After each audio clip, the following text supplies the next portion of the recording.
ઉમાશંકર જોશીએ કહ્યું હતું કે દરિદ્રની એ ઉપહાસ લીલા સંકેલવા કોટિક જીભ ફેલતો ભૂખ્યા જનોનો જઠરાગ્નિ જાગશે. અને હવે હું આગળ કહી રહી છું કે ભૂખ્યા જનોનો એ જાગેલો જઠરાગ્નિ થોડા દિવસોમાં પાછો ઓલવાઈ જશે ને પછી સૂઈ જશે. કેમ કે વર્ષોથી આ જ તો થતું આવ્યું છે. દુર્ઘટનાના ભૂખ્યા આપણે માણસો એક પછી એક દુર્ઘટનાની પ્રતીક્ષા કરીએ છીએ, સંવેદનાઓ વ્યક્ત કરીએ છીએ, આગળ વહ્યા જઈએ છીએ, જીવનની એ જ જરૂરિયાત છે. પણ પાછળ ફરીને ક્યારેય આપણે એ સોલ્યુશન સુધી નથી પહોંચી શકતા કે આ શું કામ થાય છે. ઘણા બધા પાસા છે, એ પાસાઓને સમજવાની અને ઉકેલવાની આજે કોશિશ કરીશું. નમસ્કાર, આપની સાથે હું દેવાંશી. રાજ્યની કોઈ પણ દુર્ઘટના કે દુર્ઘટના વિશેના સમાચાર તમે સાંભળો ત્યારે તમારી અંદર તાત્કાલિક એક આક્રોશ પેદા થાય છે. એ આક્રોશ તમને તમારા હાથની આંગળીઓને તમારા મોબાઈલ સુધી લઈ જાય છે. મોબાઈલ પર તમે ટાઈપ કરી નાખો છો કે સરકાર આ નહીં ચાલે, પછી તમે એને પોસ્ટ કરી દો છો. એના નીચે લોકો કમેન્ટ કરે છે કે આ બહુ થયું, હવે નહીં ચાલે, અતિ થાય છે. એના પછી તમે ખૂબ સંવેદનશીલ છો તો તમારું મન વલોપાત કરે છે. એ વલોપાત પછી તમારી પાસે તમે શબ્દના સાધક છો, તમારી પાસે શબ્દો છે, તો તમે સંવેદનાઓ સાથે કવિતા, વાક્ય, નિબંધો લખી નાખો છો. પણ એના પછી શું? આપણી સંવેદના બહુ ઝીણી ઝીણી આવે છે, પરપોટાની જેમ આવે છે ને ફૂટી જાય છે. પણ એ પરપોટા પેલા ફોલ્લાને નથી સમજી શકતા કે જે શરીર દાઝે ત્યારે પડે અને પછી ક્યારેય એટલી ખરાબ રીતે શરીરો હાથમાં આવે લોકોના કે જે કોલસા થઈ ગયેલા હોય.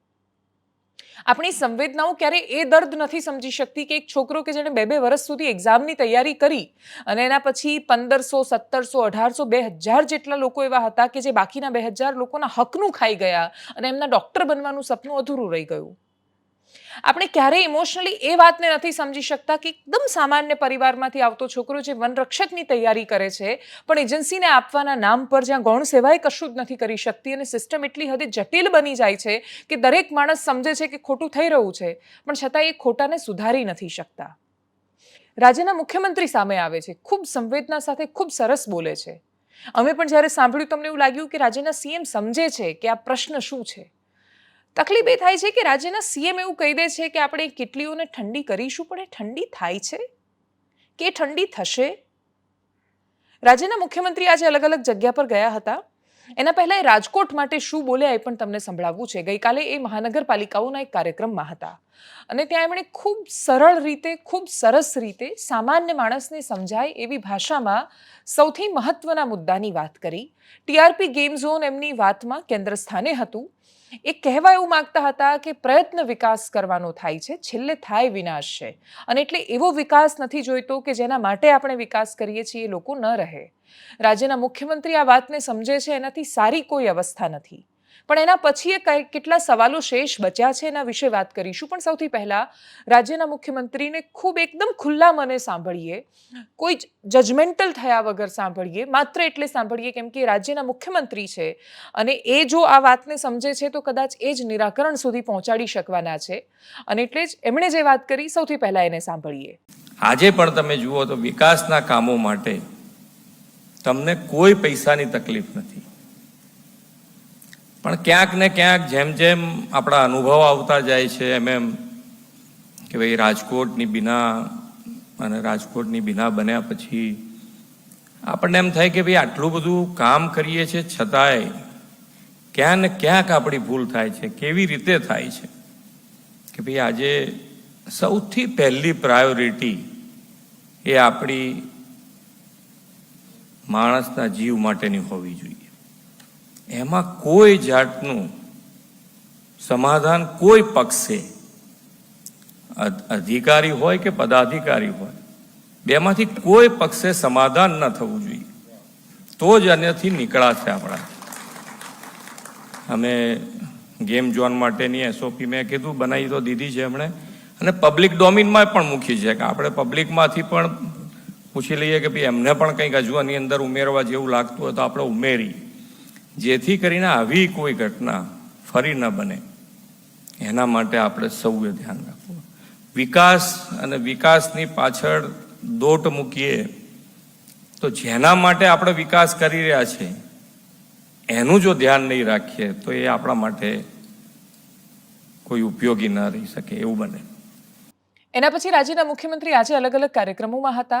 આણંદ ગયા, સારસા ગયા, પછી ખેડા પાસે કપડવંજ પાસે પણ એક કચેરીમાં ગયા. ત્યાં અચાનક એમણે મુલાકાત કરી, સરપ્રાઈઝ. એક બેને એમને ફરિયાદ કરીને એમને કહ્યું કે ભાઈ ભ્રષ્ટાચારની વાત કરતા હતા, રૂપિયા નહીં આપવાની વાત કરતા હતા, કોઈને રૂપિયા ન ખવડાવો, અધિકારીઓ ન સાંભળે તો જવાબ આપો, એ પ્રકારની વાત કરતા હતા. ત્યારે એક બેને કહ્યું કે સાહેબ, ચા કરતા કેટલીઓ ગરમ હોય છે.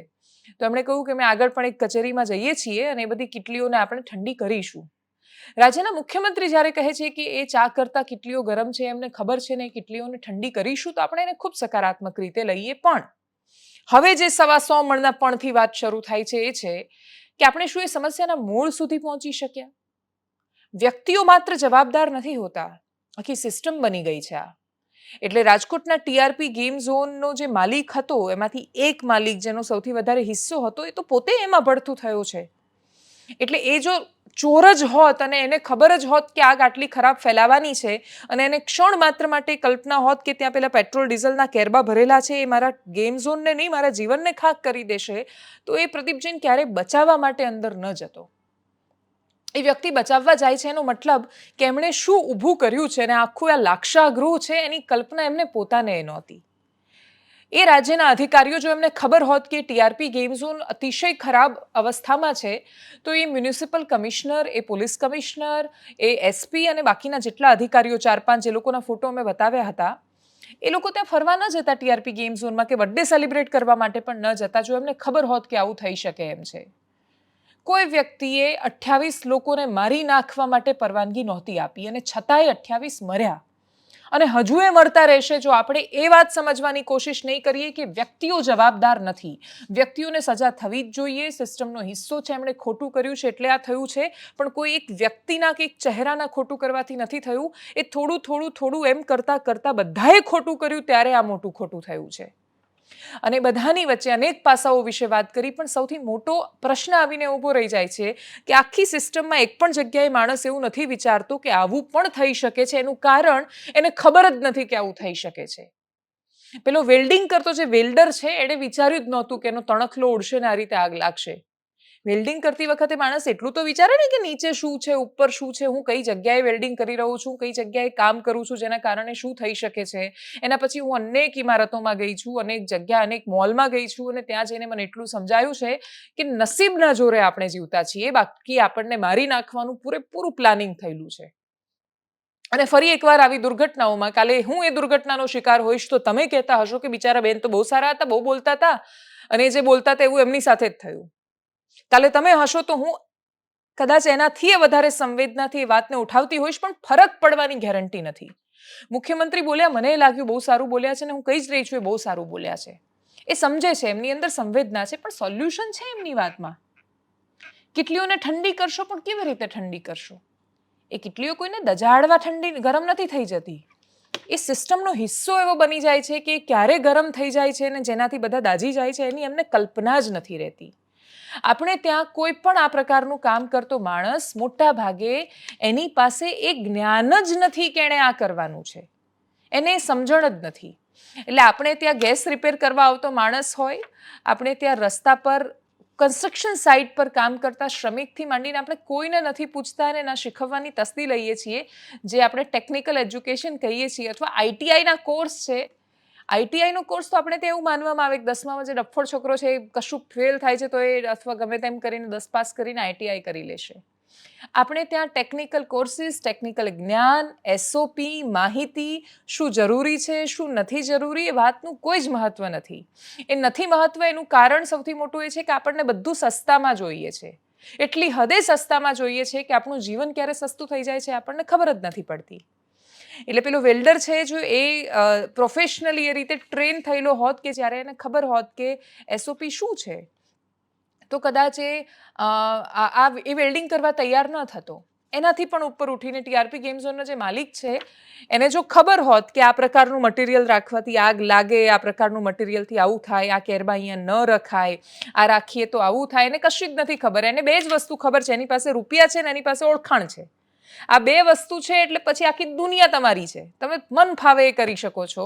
એટલે આપણે ત્યાં બહુ મૂળમાં જે સમસ્યાઓ છે આની આજુબાજુ જ છે, અને એ સમસ્યાઓ વિશે અધિકારીને નથી ખબર હોતી. ફાયર ડિપાર્ટમેન્ટ આપણે જેના આધાર પર રહીએ છીએ તો બિચારા માંડ આટલા છે, આટલી મોટી દુનિયામાં એમનું કોઈ અસ્તિત્વ જ નથી, એટલી નાની સંખ્યામાં છે. ફાયરના અધિકારીઓ આગ પર કંટ્રોલ નથી લાવી શકતા. આગ પર માત્ર તમે જાતે કંટ્રોલ લાવી શકશો. અને એના માટે જે શીખવવાની વાત હોય, જાગૃતિ ફેલાવવાની વાત હોય, આવું થાય તો શું કરવું, એટલે એટલા બોટલ પડેલા હોય પણ વાપરવાના કેમ ના એ ટાઈમે, એ નથી શીખવવામાં આવ્યું. અને જ્યાં સુધી એ જાગૃતિ આપણે નથી ફેલાવતા ત્યાં સુધી આપણે શું કામ એવી અપેક્ષા રાખી શકીએ કે કશું બદલાશે. રાજકોટની વાત આજે કરવાનો સૌથી મોટો એક તો ઉદ્દેશ્ય એક સીએમ બોલ્યા એ છે, અને બીજો ફરીથી આવતીકાલે વિપક્ષ પણ રાજકોટમાં, વિપક્ષમાંથી જિગ્નેશ મેવાણી, લાલજીભાઈ દેસાઈ અને બાકીના નેતાઓ કોંગ્રેસના ખાસ્સા સમયથી તેમણે ઉપવાસ કર્યા, એમણે ધરણા કર્યા, એમણે આંદોલન કર્યા. વિપક્ષ જો આવા સમયે કામે નથી લાગતું કે નથી બોલતું, તે વિપક્ષનો કોઈ મતલબ નથી રહેતો, એ નેતાઓનો કોઈ મતલબ નથી. ભારતીય જનતા પાર્ટીના નેતાઓએ પણ આદર્શ પરિસ્થિતિમાં બેસવું જોઈતું હતું ધરણા પર, પણ કમનસીબે શિસ્ત તેમને નડે છે. જો એ લોકો પાર્ટી ફોરમમાં કે મુખ્યમંત્રીને પત્ર લખવાથી રજૂઆત કરતા હોય ને બધું બદલાઈ જતું હોત તો ક્યારનું બધું બદલાઈ જતું. પણ હવે જાગો, તમે ભાજપમાં છો તો વિરોધ ન કરી શકો એવું કોણે કહ્યું? તમે પક્ષમાં છો અને તમારું નથી સાંભળતા કે નથી બદલાતું એ પ્રકારનો મેસેજ જશે, ટેમ્પરરી ખોટો હશે. પણ એના પછી તમારા શહેરના લોકો, નાગરિકો, જેમના મતથી તમે ચૂંટાયા છો અથવા જેમના કારણે તમે નેતા છો, નેતા એમને નથી થવાતું, પાછળ લોકો પણ તો ઊભા હોય છે તમને નેતા બનાવવા માટે. તમે સૌથી પહેલા એ લોકો પ્રત્યે જવાબદાર છો. અને જો એ લોકો પ્રત્યે જવાબદાર નથી તો પછી બાકીના સવાલો પેદા નથી થતા. એટલે મને એવું લાગે છે કે ભારતીય જનતા પાર્ટીના હોય, આમ આદમી પાર્ટીના હોય, કોંગ્રેસના હોય, એ દરેક નેતાઓએ રસ્તા પર આવવું જોઈતું હતું. પરેશભાઈ ધાનાણી વોટ માંગવા માટે ગલીએ ગલીએ ફરતા હતા અને પરસોત્તમ રૂપાલા એક પછી એક સભા કરતા હતા અને સમાજોની સભા થતી હતી, એ કોઈ નથી બોલ્યું. જે લોકો ભારતીય જનતા પાર્ટીના નેતાઓ, તમે સમજો કે જાતથી વધારે પણ સમાજ કેવી રીતે છે કે વખતે સામાજિક આંદોલન થયું ક્ષત્રિય સમાજનું, તો કેટલા નેતાઓ એવા હતા કે જેમણે ચાલુ સભામાં ભાજપનો ખેસ કાઢીને મૂકી દીધો, એવું કહીને કે અમે હવે તમારી સાથે નથી અને અમે આંદોલન કરીશું અને અમે લડીશું. તમે સમાજ માટે એક ટિપ્પણી માટે તમારી સંવેદના એટલી હદે પ્રગટે છે કે તમે પોતાનો પક્ષ છોડી દો છો, જેની સાથે તમે કમિટમેન્ટ સાથે જોડાયેલા છો. ભારતીય જનતા પાર્ટીના દરેક વરિષ્ઠ નેતાઓ કે જેમણે પાર્ટીની સામે કામ કર્યું અને કાં તો ચૂપ રહ્યા પણ ટૂંકમાં પાર્ટીને ફાયદો ન થવા દીધો, એવા દરેક દિગ્ગજ નેતાઓ રાજકોટ ટીઆરપી પર નથી બોલ્યા. એમની અંદર એ સંવેદના માણસોના મૃત્યુથી પેદા જ નથી થતી. અને એટલે જ વિપક્ષનું બોલવું જરૂરી છે. રાજકોટમાં કોંગ્રેસના નેતાઓ જે આંદોલન કરી રહ્યા છે, આવતીકાલે આંદોલનને આગળ વધારશે. અને વિપક્ષ જ્યારે આંદોલન કરે છે ત્યારે એ મીડિયાની પણ નૈતિક જવાબદારી છે કે એ આંદોલનને તમારા સુધી પહોંચાડે.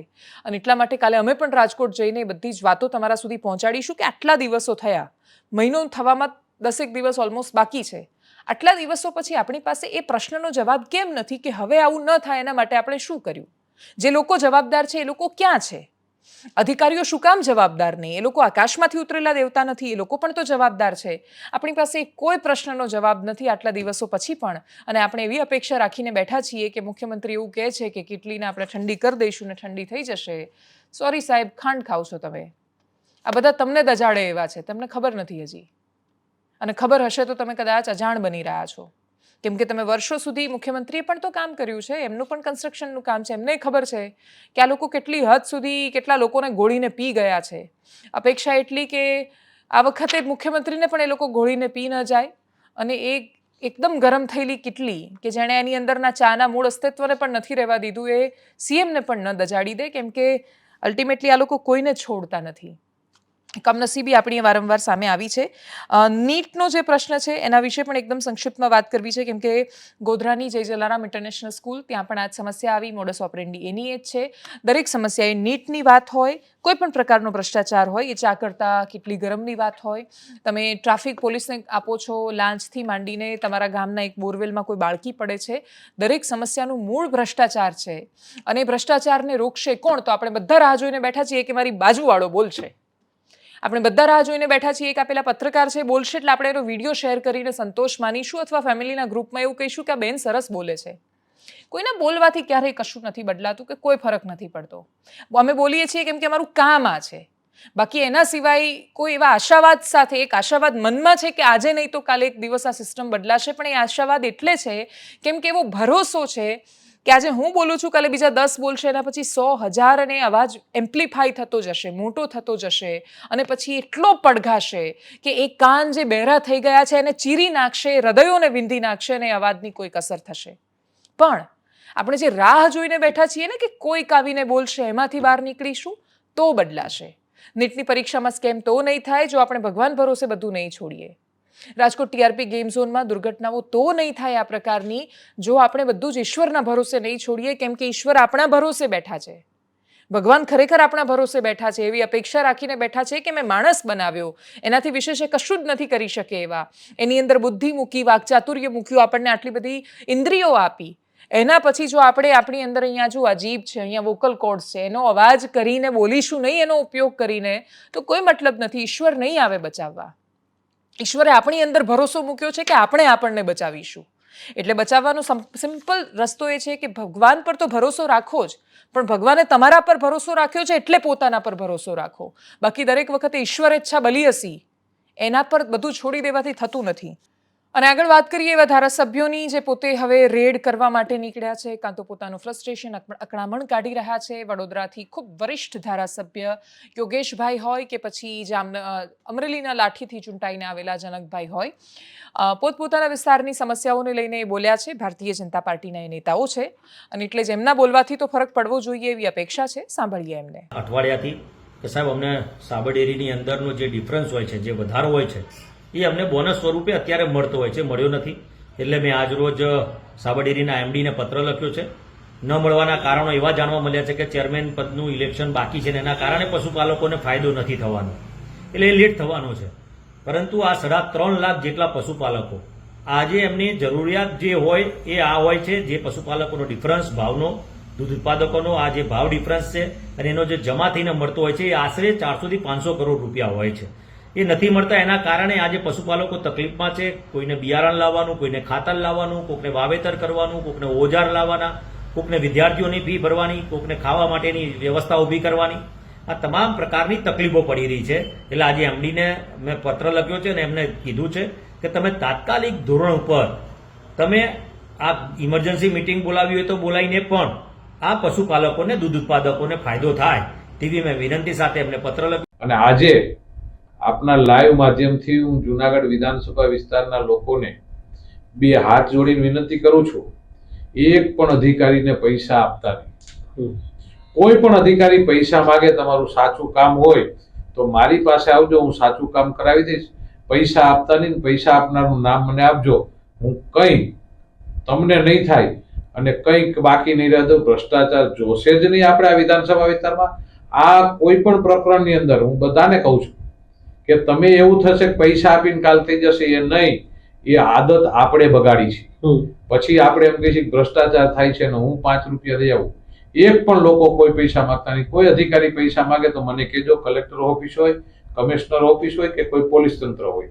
મને ઘણા લોકોએ આ રજૂઆતો ઠોસ કરી તારે આ કાગળ લખ્યો. આ બાબતે કોઈ અધિકારી ઉપર હું આંગળી કરતો નથી, પણ કલેક્ટર શ્રીને લખેલું છે કે આવા જે બી હુકમો થયા છે એ હુકમોની ચકાસણી થવી જોઈએ, પૂરેપૂરી તપાસ થવી જોઈએ અને આ હુકમો રદ થવા જોઈએ. અને સરકારી જમીનો જેને બી પધરાવી હોય, આ જમીન મને લાગે છે આવા તો ગુના, મને લાગે છે કે કોઈ પણ અધિકારી હોય એને છોડવો ના જોઈએ, એની પર ફોજદારી કેસ બી થવો જોઈએ. એક ધારાસભ્ય તરીકે લોકોએ મને જે મારા પર વિશ્વાસ મૂક્યો છે, ત્યારે આ લાઠી, બાબરા અને દામનગર વિધાનસભાના એક ધારાસભ્ય તરીકે હું પોલીસ તંત્રને ખાસ વિનંતી કરું છું, ખાસ કહેવા માગું છું કે મારા વિસ્તારની અંદર આવા દારૂ, જુગાર કે યંત્રની યાર્ડમાં જુગારધામ હું આજે પણ નહીં ચલાવું અને આવતીકાલે પણ હું નહીં ચાલવા દઉં. એટલે ફરી એક વખત મારે ક્યાંય વિસ્તારમાંથી રજૂઆત આવે અને મારે ખુદ આવી રીતના જઈ અને મારે પોતે રેડ કરવી પડે એવા દિવસો આગળ ના આવે એવું પોલીસ તંત્ર ખાસ ધ્યાન આપે. અને અમારા વિસ્તારની અંદર આ બધા જ ધંધા હું આજે પણ નહીં ચાલવા દઉં અને કાલે પણ નહીં ચાલવા દઉં. અને છેલ્લે એકદમ સંક્ષિપ્તમાં વાત વડોદરાની જ કરીએ. વડોદરાની એક મુસ્લિમ મહિલા ઇન્ડિયન એક્સપ્રેસનો આજનો રિપોર્ટ છે અને એ રિપોર્ટ વાંચીને ટુ બી વેરી ઓનેસ્ટ મને કોઈ જ આશ્ચર્ય નહોતું થયું, કેમ કે એક હોય છે આદર્શ પરિસ્થિતિ, એક હોય છે વાસ્તવિકતા, અને બંનેથી આપણે બહુ જ સારી રીતે પરિચિત છીએ. વડોદરામાં જે હાઉસિંગ સ્કીમ હોય છે, મુખ્યમંત્રી આવાસ યોજના કે પ્રધાનમંત્રી આવાસ યોજના, એ રીતે સરકારના જ વિભાગમાં કામ કરતા એક કર્મચારી જે ધર્મથી મુસલમાન છે એમને જ ઘરનું એલોટમેન્ટ થયું, એટલે ડ્રો જે નીકળ્યો એમાંથી એમને એક ઘર મળ્યું. ત્યાં એ ઘર મળ્યા પછી ત્યાં રહેવા ન જઈ શક્યા. એનું કારણ કે સતત બાકીના લોકો, એક જ મુસ્લિમ મહિલા છે જેમને એ ઘર મળ્યું છે, પણ બાકીના બધા જ લોકોએ એકતા બતાવી અને એમનો વિરોધ કર્યો કે ભાઈ મુસલમાન અમારી સોસાયટીમાં ન જોઈએ. કારણ શું હતું? તો નોનવેજ માત્ર કારણ નહોતું, કેમ કે ખબર પડી કે સોસાયટીમાં બીજા પણ રહીશો એવા છે કે જે નોનવેજ ખાય છે, એટલે નોનવેજ ખાલી મુસલમાન ખાય છે એવો જો તમને મનમાં ભ્રમ હોય અથવા તમે એવું માનીને બેઠા હોવ તો તમે મેકડોનલ્ડમાં પણ જઈ શકો છો, જો સારી રીતે જોવું છે કે KFCમાં જઈ શકો છો, એરપોર્ટ પર પણ જઈ શકો છો, તમે ગામડાઓમાં પણ જઈ શકો છો, અથવા અમદાવાદની નોનવેજ વેચતી બજારોમાં પણ જઈ શકો છો. જો તમે નોનવેજ નથી ખાતા તો તમને ચીડ થશે, પણ તમે આજુબાજુના લોકોને જોશો તો તમને ખબર પડશે કે એકલા મુસલમાન નોનવેજ નથી ખાતા, એટલે મુસ્લિમ જ નોનવેજ ખાય છે એ પ્રકારના માનસમાંથી તો હવે એટલીસ્ટ બહાર આવવાની જરૂર છે. ખેર, નોનવેજ માત્ર પ્રશ્ન નહોતો, પ્રશ્ન હતો કે ભાઈ મુસલમાનને ઘર મળ્યું છે એટલા માટે અમે એમને નહીં જવા દઈએ. એ બેન આખરે હવે મીડિયાની સામે પણ આવ્યા છે. ઇન્ડિયન એક્સપ્રેસે એને બહુ સરસ રીતે આખું એ રિપોર્ટિંગ કર્યું છે, એ ઘટનાક્રમ પહોંચાડ્યો છે. કોર્પોરેશનમાંથી બહુ જ બધા અધિકારીઓએ જવાબ આપવાની ના પાડી. એક અધિકારીએ કહ્યું કે અમે જ્યારે ડ્રો કરીએ છીએ તો કોઈ ભેદભાવ સાથે નથી કરતા કે હિન્દુને જ ઘર મળશે કે મુસલમાનને જ મળશે કે SC, ST, OBC કે જનરલ આને પણ મળશે. ઇકોનોમિક રીતે, આર્થિક રીતે જે લોકો નબળા છે એ લોકો માટેની આ વ્યવસ્થા છે. આપણે ત્યાં ડિસ્ક્રિમિનેશન ખાલી ધર્મ પૂરતું સીમિત નથી. જે લોકો ધર્મના નામ પર એ મુસ્લિમ મહિલાનો વિરોધ કરી રહ્યા છે એ લોકોનો વિરોધ પણ કેટલીય જગ્યાએ થવાનો છે. એટલે મેં અનેક એવા લોકો જોયા કે જે લોકો આર્થિક રીતે ખૂબ નબળા હોવા છતાં, જે લોકો જનરલ કેટેગરીમાં આવે છે, એ લોકો એ હાઉસિંગ સ્કીમમાં જવાનું ટાળે છે અથવા ચોક્કસ વિસ્તારમાં ટાળે છે, કેમ કે એ કહે છે કે ત્યાં વસ્તી સારી નથી હોતી. હવે સારી વસ્તી નથી હોતી એના બહુ જ બધા ક્રાઇટેરિયા છે. તમે નોનવેજ નથી ખાતા તો તમને ડેફિનેટલી અનકમ્ફર્ટેબલ લાગે, તમે ઈંડા નથી ખાતા તમને અનકમ્ફર્ટેબલ લાગે, તમારા ઘરમાં ગાળો નથી બોલાતી તમને ખરાબ લાગે, તમે ગંદુ નથી રાખતા ખરાબ લાગે, બાકીના બહુ જ બધા એના ક્રાઇટેરિયા છે. પણ સમસ્યાઓ એનાથી ઉપર પણ છે. એટલે ઇન્ડિયન એક્સપ્રેસે જે રિપોર્ટિંગ કર્યું છે એના પર દેશમાં ઘણી બધી પ્રતિક્રિયાઓ આવી રહી છે. દેશના નેતાઓ એના પર બોલી રહ્યા છે કે કોઈની પણ સાથે આવો ભેદભાવ શું કામ થવો જોઈએ, ન થવો જોઈએ.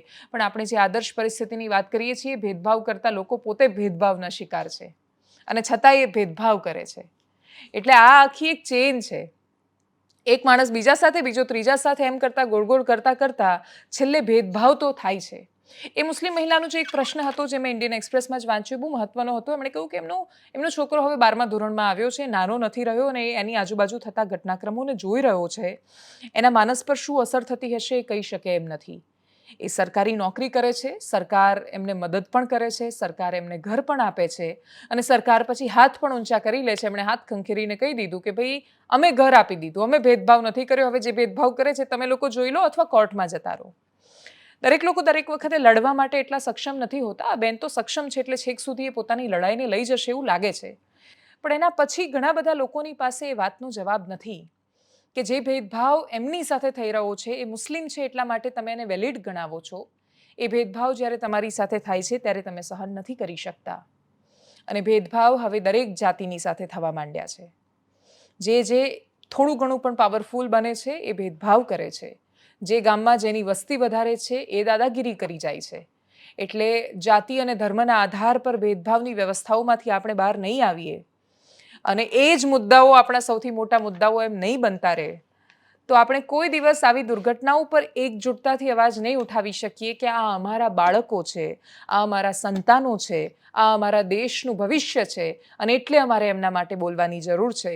જાતિ ધર્મમાંથી થોડા બહાર આવીને નાગરિક બની શકીશું. એક દિવસ એવો આવશે કે જ્યારે ખરેખર માણસ પોતાના જાતિ કે ધર્મથી ઉપર ઉઠીને નાગરિકત્વ માટે બોલતો થશે. એવી અપેક્ષા સાથે એનાલિસિસમાં અત્યારે બસ આટલું જ. જો આપ અમને યુટ્યુબ પર જોઈ રહ્યા છો તો સબસ્ક્રાઇબ કરો, ફેસબુક પર જોઈ રહ્યા છો તો ફોલો કરો, અમારા વિડીયોને શેર કરો. નમસ્કાર.